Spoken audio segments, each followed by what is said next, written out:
Frankly, speaking sports, there's a big question out there. Is there a difference between superstars and winners? And in my opinion, yes, there is. And it's a very, very big difference. As we look around in the world of sports, we see many superstars out there. We can name Shohei Ohtani, Aaron Judge in baseball. You can go to basketball and name Steph Curry, LeBron James, and go on and on and on in all sports. But there is a huge difference between helping your team win and having individual statistics that make you a superstar. If it comes to a Major League Baseball game, for example, I don't care what your statistics are when the game is 13 to nothing or it's a blowout or whatever it is. I want to know what you're doing to help the team at moments in the game where it really matters. Like when runners are in scoring position. I don't care if you hit 340 the whole season, if you're batting 200 when runners are in scoring position, or what are you doing as productive outs? Are you striking out or moving runners overs or sacrificing runners overs? Are you hitting the ball to right field to get into third base? What are you doing to help your team win? It's like in football.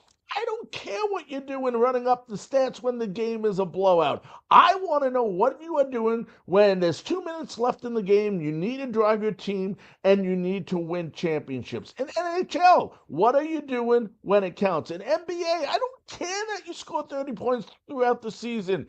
In the postseason, what are you doing to help your team win a championship? And those are the things that really define what winners are and what superstars are. And we can look at every sport. We're going to break down the four major sports being NHL, NBA, Major League Baseball, and the NFL. And when you look in baseball, I think of two superstars that are definitely winners in my eyes. They're not currently playing today. There are some playing today, like Shohei Ohtani, Freddie Freeman. Those are superstars and winners. But in the past, it was David Ortiz. Look what David Ortiz has done.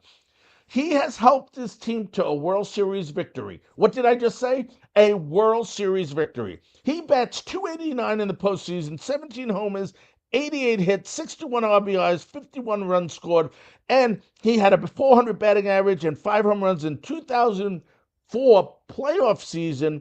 And then I believe in the World Series, he batted 455. I believe that was 2013. Not only was he a superstar during the season, when it mattered most, which our goal is to win championships, he delivered. How about Derek Jeter, the greatest shortstop in New York Yankee history? When you look at Derek Jeter, 308, had 200 hits, 21 runs, 61 RBIs. I believe he scored 111 runs in the postseason. He won several championships. Not only was he a superstar during the regular season, doing what he had to do defensively, offensively, but he continued that role when it counted the most in the playoffs and won World Series. It doesn't matter, folks, if you get to the World Series or the playoffs or the Super Bowl, the NBA championship, Stanley Cup. It matters that you win it. You're no different than the other 30 something teams, whatever is in each specific league, because you're still losing. It's about winning championships. And you know what? I'll tell you one guy that's a winner that might not be considered a superstar unless you live in St. Louis. How about David Freese? Remember the 2011 World Series where he batted 318, had 7 RBIs, leading the St. Louis Cardinals to a World Series victory? His playoff average is 299, and in the World Series, I think he played in a couple of them, he has batted 296. That is a winner. It might not be a superstar, but when the team needed him most, he delivered. The NFL, the National Football League. You look at certain quarterbacks, and I'm just going to talk about quarterbacks right now. Tom Brady and Patrick Mahomes are both superstars and winners. What can you say about Tom Brady? Seven Super Bowl rings.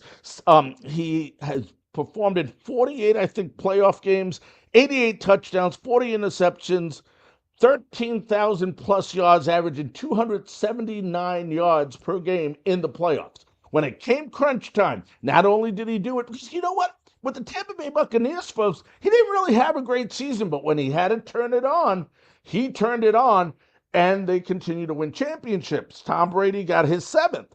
How about Patrick Mahomes? 17-4. That's right. In 21 games, he's won 17 of them, 43 touchdowns, only 8 interceptions, a 77.1 win percentage. Incredible, incredible, incredible. When the team needed him most, he performed 2 Super Bowl championships. He's a winner. He's a superstar. Not like 2 other quarterbacks I want to mention who people think are the greatest of all time. They're superstars, but they're not winners. How about Jim Kelly? He lost 4 Super Bowls. He got to 4, but it's no different. You still lost. 72.3% rating when it counted the most. In 17 playoff games, he had 28 interceptions. When the team needed him the most, in the highest volume platform that you could possibly have in the playoffs, guess what? He didn't deliver. How about Dan Marino? Was a great quarterback during the season. He didn't have a running game, so he obviously threw a lot. But Dan Marino was 8-10. That's right, 8-10 in playoffs. 77.1 passing rating, 82 touchdowns and 24 interceptions. He was in 1 Super Bowl, didn't win it throughout his career. Yes, he might have been a superstar statistically, but he wasn't a winner. You know who was a winner? I'll tell you who. Eli Manning. That's right. Eli Manning, folks. Eli Manning won 2 Super Bowls, 8-4 in the playoffs. Tell me about turning it on. 18 touchdowns, only 9 interceptions. He also threw in one playoff season for 1,219 yards, most into a playoff season. Incredible, incredible. So I ask you folks, if you can look back on time, who would you rather have? Would you rather have Dan Marino stats or Jim Kelly stats? Or would you have rather played with Eli Manning, not necessarily what you would call a superstar, and some people might, but he's a winner?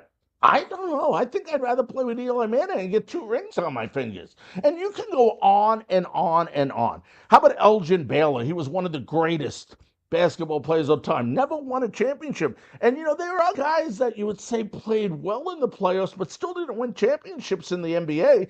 Patrick Ewing, Karl Malone, both performed up to a degree in their playoff careers, but they never won. They were superstars, but because of individual statistics, but they didn't win the big games. They didn't win championships. And you can go to Marcel Dionne in the NHL, one of the greatest goal scorers of all time.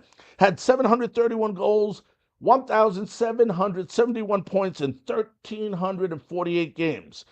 You know what, folks? During the season, he averaged 1.3 points per game. But in the playoffs, in 49 games, he did have 21 goals, 24 assists, but only averaged .92. One of the greatest goal scorers of all time. He was a superstar. But guess what? He wasn't a winner. So I ask you folks, what do you prefer more? If you were playing, or to all the former athletes and current athletes that listen to the show, and we have a bunch of them, would you rather play on a team of superstars that about all individual statistics? Or would you rather play on a winning team that wins World Series, Stanley Cups, NBA championships, Super Bowls? I would rather be on winners. I would rather have a bunch of winners on my team than a bunch of superstars. Let me know your opinion. This is Larry Frank, Frankly